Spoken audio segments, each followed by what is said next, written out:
Okay, so now that we've set up our Pass server on AWS, we're ready to crack on with our app. And we're going to begin in a hopefully now fairly familiar way with creating a sign up and login screen. And of course, I'm going to get you to do this as a challenge, but I will show you what we're aiming for. So this is it, reasonably familiar. We've got a username and password. This time our new feature is that we need to ask people whether they're riders or drivers on sign up. So in some apps, it might actually be worth having two separate apps, but we're going to combine everything into one, which means we need to ask the user what type of a user they are when they sign up. And we can, of course, switch back and forth, and we get our usual friendly user messages. If I have an invalid username or password, then I'll get that message there. Or even if I try to log in with an empty username, then I'll get that as well. So reasonably familiar, but you do have this new complication of a switch. Of course, we want to save the value of that switch on Pass for the new user as well. So best of luck. Hope it goes well.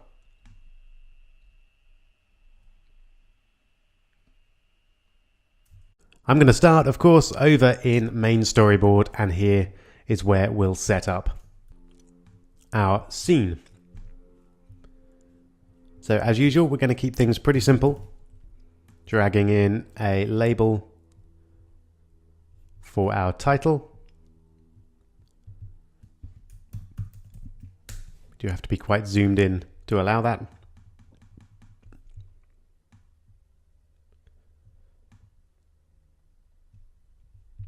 There we go. And then I'm going to jump straight to text fields for the username and password.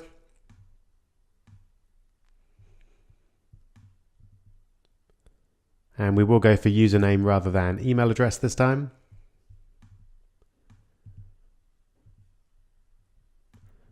Doesn't really matter which.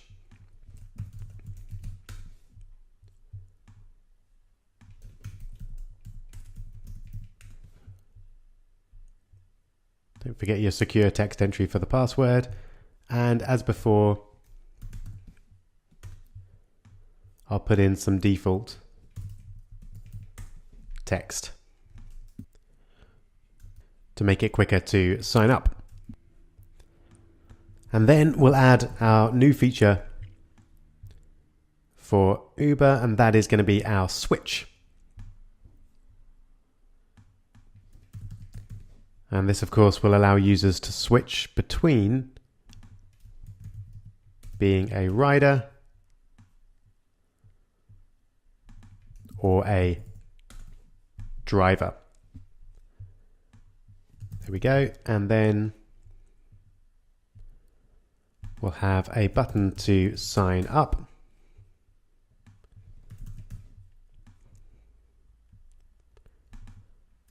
And we'll give them the option to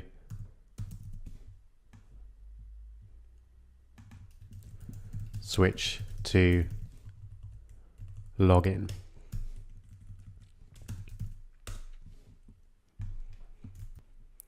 There we go.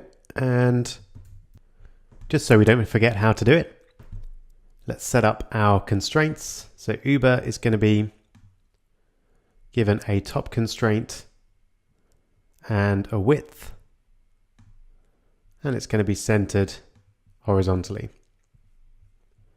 Well, I think we do need to give it a height as well. And for the text field, we want top, left, and right constraints, and we'll set the height. And that will just make it full width on any device. The switch, we want top, width, and height. And again, we'll center it.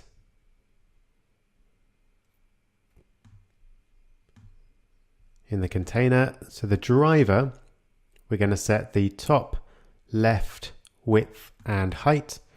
That should align it to the switch. And here, top, right, width, and height, which will align it to the switch. and then sign up, top, width and height, and center. Same for our OR, and center. And finally our switch to login, width and height, and center. There we go. So let's just have a quick look. Try it on a couple of other devices, so smaller screens. Yep, still looking good. Change the orientation, still looks good. And even on a massive iPad, it's a bit stretched out, but everything is at least where we told it to be. Okay. So now let's create our outlets. So we've got username, text field,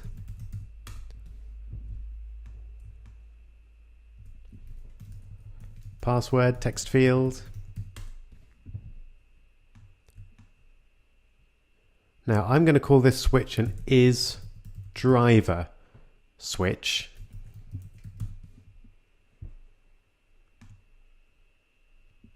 Because remember, this gives true or false, and the true is going to be that the driver is selected. Then we've got sign up or login, and that's going to be an action.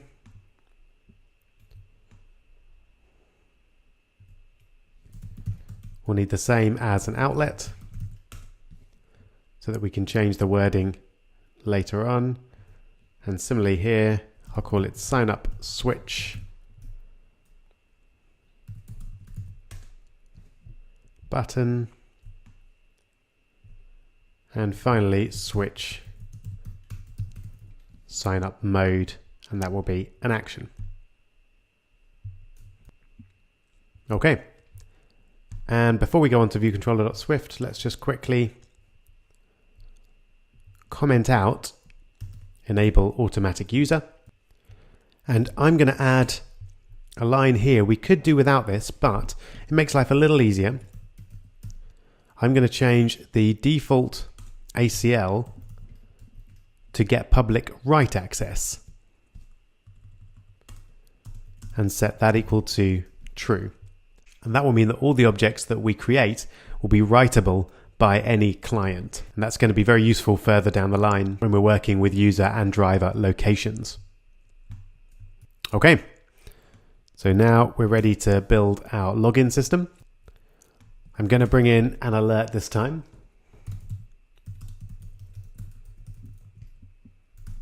So remember, our alert needs a title, which will be a string, and a message, which will also be a string. And we're going to create an alert controller, which will be a UI alert controller with a title of title and a message of message and a preferred style of the default alert. Then we're going to take our alert controller and add an action to it. And this is going to be a UI alert action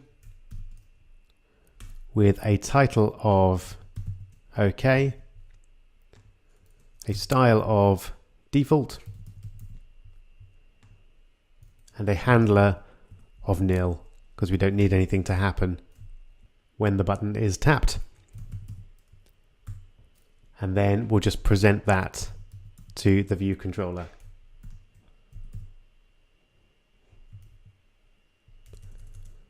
Let's get the prediction there. So we'll present alert, animated true, and completion nil. And we need an extra parenthesis just there. That should be alert controller. Okay, so let's sort out our switch sign up mode.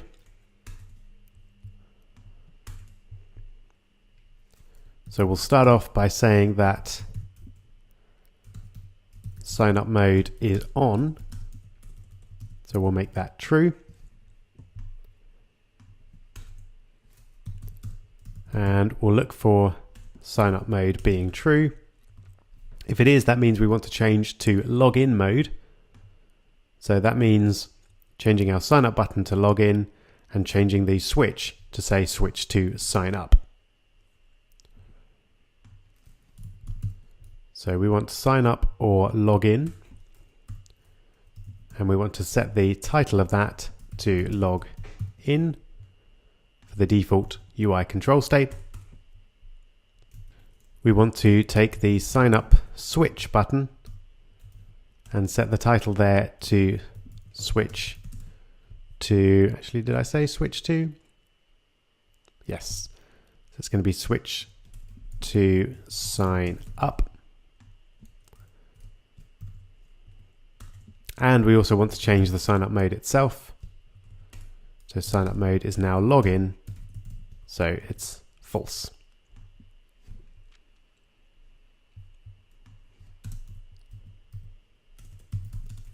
And if we're not in sign up mode, we must be in login mode. So I'm just going to copy those down and change that to sign up. This becomes switch to login, and sign up mode is now true. Wonderful. So let's just check, make sure that all looks good in the simulator and that we can switch back and forth from sign up mode to login mode.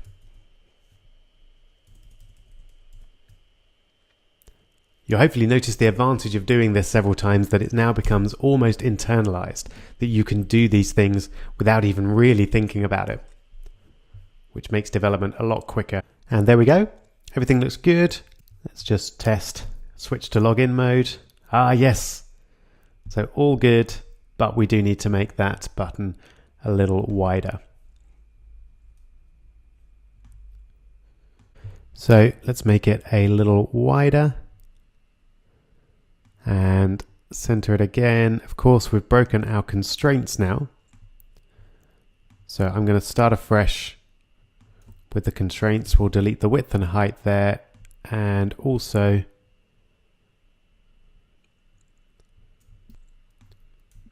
the centering and the top constraint, and just add those back in again.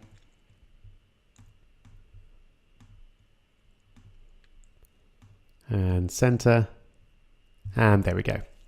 That's better. So we should now have room to switch to sign up as well. Great.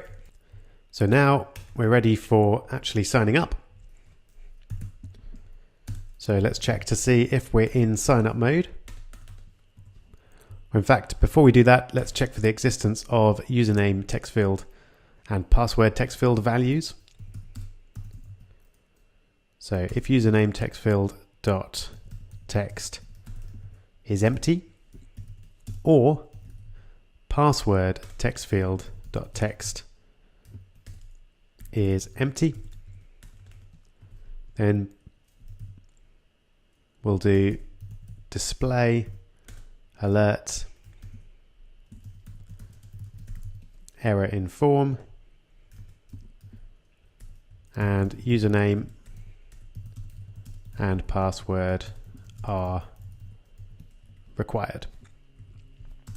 Okay, so if that's not the case, we'll attempt to sign up.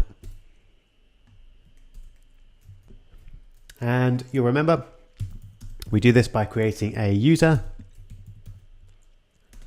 This is going to be a PF user, and then we set the username to the username text field dot text.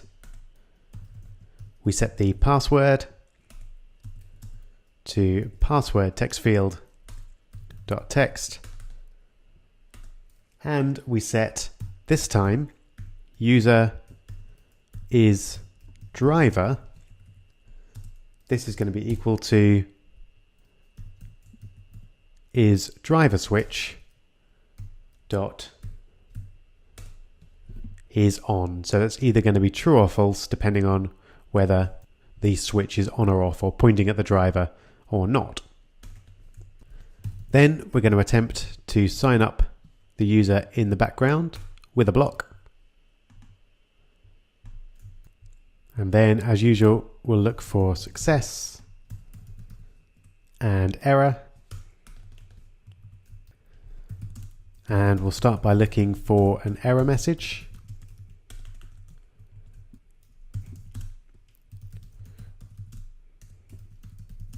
And I'm going to create a displayed error message, actually, which needs to be a var, which will just be a generic please try again later. And then we'll check to see if we can create our parse error, which we're going to attempt to get from error.userinfo, and the error statement cast as a string. And if we can do that, then we'll set displayed error message to be equal to parse error. And then either way, we want to call display alert. And we'll call this alert sign up failed with a message of displayed error message.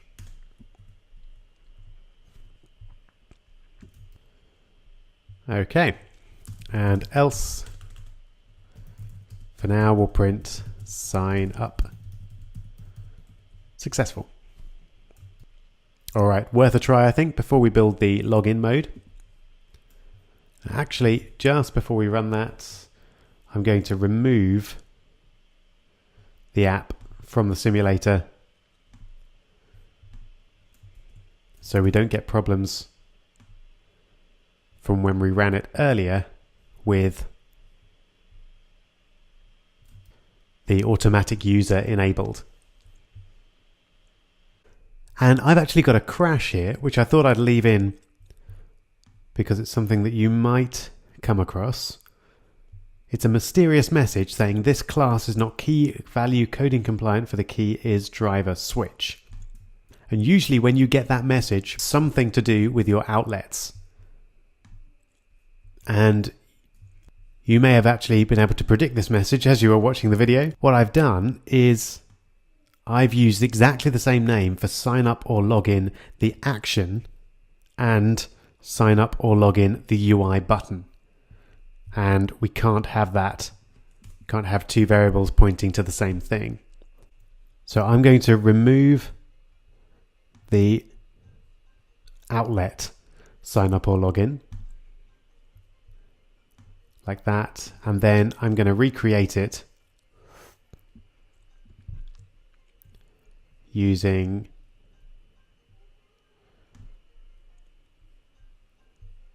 a different name. So this is going to be sign up or login button.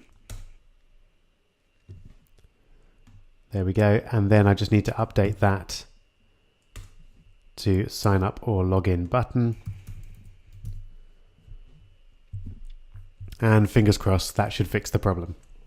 So if you get that key value coding compliant error, it's almost certainly because you've made a mistake somewhere along the line with your outlets, such as naming an outlet and an action as the same thing. Okay, so here we go. We'll click sign up. And there we go. You may have seen sign up successful appear just for a moment there. Let's have a look in the user field, and there we go. So we've got our isDriver field, our username, and most importantly, our user. Wonderful. So now all that remains is to add the login code. So that will be down here. I use my little cursor wiggle to check that we're in the right place. Yep. So here we must be in login mode. So we'll use pfuser.login with username in the background.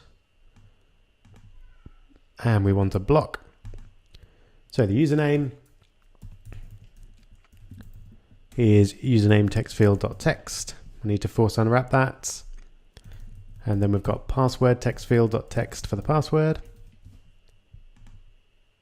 And we should get back an error message and, well, hopefully one of either a user or an error message.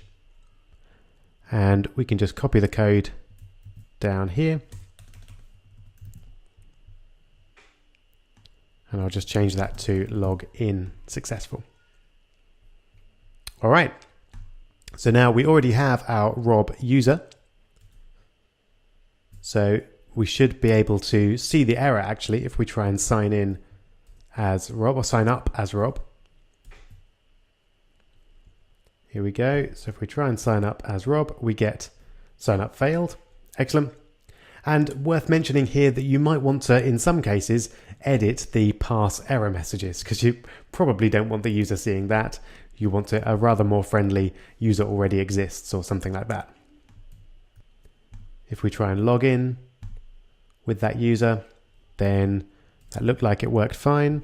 Let's just go and check. We should have a login successful somewhere. I can't find it, so I'm going to use Command F. There we go. So the login was successful. And just to check, if we try and log in as someone else, then we get invalid username or password. Great. So that's all we need for this video. We've now got our login and sign up system working. In the next video, we'll be creating our rider view controller showing a map with the user's current location and a button for them to call an Uber.